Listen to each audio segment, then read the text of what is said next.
You know, I grew up in the middle of North Philadelphia, and I've tried this basically all my life, and in the sense that I've called and called and called and called, and no one responded, right? So we are today here because we want to respond to this crisis, and we need to really listen to what's happening here, and really listen to each other and respond, and really take ownership of that response and hold each other accountable to that response. In 1993, actually, that's my fifth time. In 91, I had a run-in with the law because I, started hanging in the streets and doing the street thing. That's what called me, and that's what was familiar to me growing up in North Philadelphia, in Ontario. And as I grew up, all I could see is the kids, my friends and everybody doing the same thing, hanging on the corner selling drugs. So I said, wow, this must be what I should be doing. And that's exactly what I did.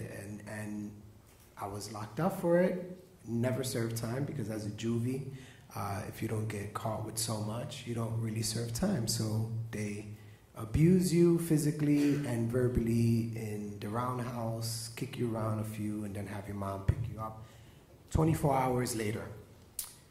Second time in 92, I got locked up again for the same thing. This time I was in possession with a little bit more drugs. And again, it wasn't enough to convict me, but I was on probation, so the judge was ready to give me time, and my mother, freaked out, and the judge gave me another chance. I think that the second time around was gonna be it, and I thought that I was going to change my life, but the streets kept calling, and I was responding to that, right? Because no one was listening to me. And in 93, I was locked up for throwing a trash can at a teacher, not for drugs this time. And it hit me at that point that things had to change. And seeing my mother suffer, my mother was 4'9", raised 5 boys, single, and worked 2 jobs to support us. Seeing my mother suffered, basically, switch, a light bulb went off, and I did a 180 and said to myself, I can't continue living like this. But I'm calling and no one's responding. So in 94, I ran into this cultural arts organization named Taller Puertorriqueño. And as a kid who grew up with arts and culture, my mother sang in nightclubs, and she loved music, and there was a lot of art around my house, and I love to create things. One of the things that I'm most passionate about is creating something, regardless of what it is, whether it's a dance, a piece of music, artwork, poem, it doesn't matter. So when I, ran into this organization, I just became another person. I said, wow. I went, yeah, yeah, yeah, yeah, yeah, yeah, and they did it back, right? They responded to that. And it felt so good. It made me feel human. Forget about Latino or artists, or forget about that. It made me feel human. And we, as individuals, don't often think about how that feels because we're so busy with the everyday struggles of working and making other people happy and meeting a criteria and being credited for the work that we do. And I think that the minute we begin to start thinking and looking and treating each other as humans, right, we begin that process of development at a way broader, range, and we begin to take these things that are very necessary in our lives and share them with folks, and we start celebrating each other. For example, how many birthdays are here today? Who's celebrating a birthday right now? This weekend? All right. Stand up, please. We are going to sing happy birthday to you. You guys are ready? 1, 2, 3. Happy birthday to you. Happy birthday to you. Happy birthday, courageous woman. Happy birthday to you. You know, it doesn't take money to make people feel good. It does not. And we continue to look at things as if it does take money and spend a lot of our time in the office trying to raise that money.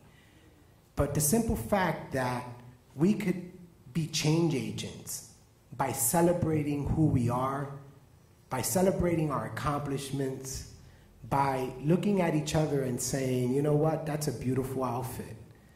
That's a great smile you have. Hello, good morning. Very simple, basic things that I didn't have when I was a kid. Therefore, joined the streets, and it took a while for me to come back and start thinking about what is it that inspired who I was, and what is it that I was most passionate about.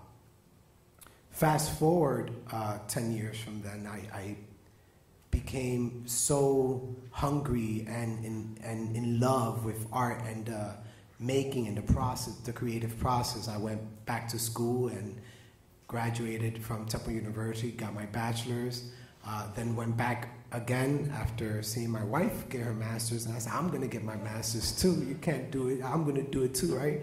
And you know, it was interesting because when I went back to school, I said, there's no way I'm gonna go back to school and to get a master's. That's not gonna happen. And as I wrote my letter to Temple, and you know, one of the things that I spoke of in that letter, I said, I work in a community that needs professionals in the field and needs folks that are not only from the community, but are really passionate about becoming the change they want to see in the community. So for me, I needed to understand from an intellectual perspective how that change was going to, you know, be realized, and how I was going to strategically make that change be realized in my community. I spent 14 years of my life, and to this day continue working in the community I grew up with.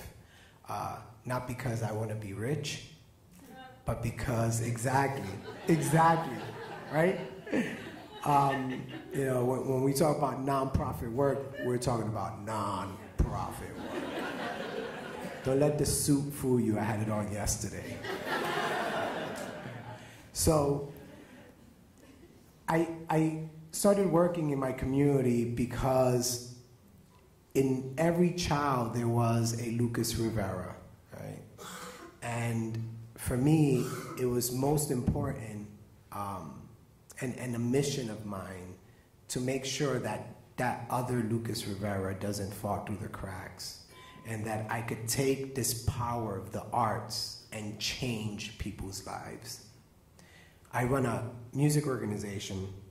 We specify in Latin music, and every single student at our music organization graduates high school. Every single student. In addition, every single student gets accepted to college.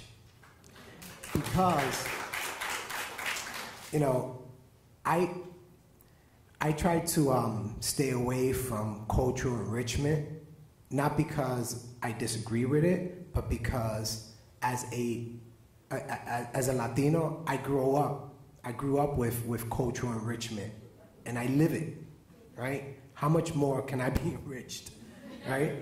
And how much more do these kids need to be enriched we need to provide them with excellence. We need to provide them with education. We need to provide them with a passage and pathways that allows them to really take it to the next level. This year, we had one of our students get accepted to Berklee College of Music. That was one of the best feelings I've ever had in my whole life, besides being married in 2001 with my beautiful wife. She's here, that's why I gotta keep talking about it. Hello, honey. So, you know, those are the things that I wanna be about, right? Those are the things that you wanna create change in communities, you wanna develop a person. Let's start with excellence. Let's stop saying to ourselves that because this child can read and write, he can't participate in the arts. Let's use the arts to help the child read and write, right? If we see and know and read all this data that speaks to high levels of intelligences by students that are involved in the arts, then why are we pulling them from the schools? Makes no sense, you know. We have a lot of work to do, and it's work, and we cannot afford to continue this work in absence of this idea of relationships with young people, and we can't continue this work by being transactional people. We need to continue being relational, and we need to continue being involved in the lives of our young people, being involved in the lives of those educators that are doing great work, those educators that are in our public school systems, are in our charter schools that are doing excellent work, and we need to be involved in that process and celebrate that. And celebrate that, because the more and more we speak about this depressive conversation that, you know, doesn't sit well with no one, right? And it's just, it doesn't make anyone feel good. Let's start feeling good about what we do again, and let's start feeling good about ourselves again. And maybe, just maybe, that idea of feeling good might rub off on someone else, and that idea of feeling good might change a person's life from seeking something negative to seeking something positive. And today I want to share that with you, because we have no excuses, like Jamira said, and it's up to us to really begin the work yesterday and to put the work into action. And let's stop worrying about raising funds, and let's just raise attitudes. Thank you.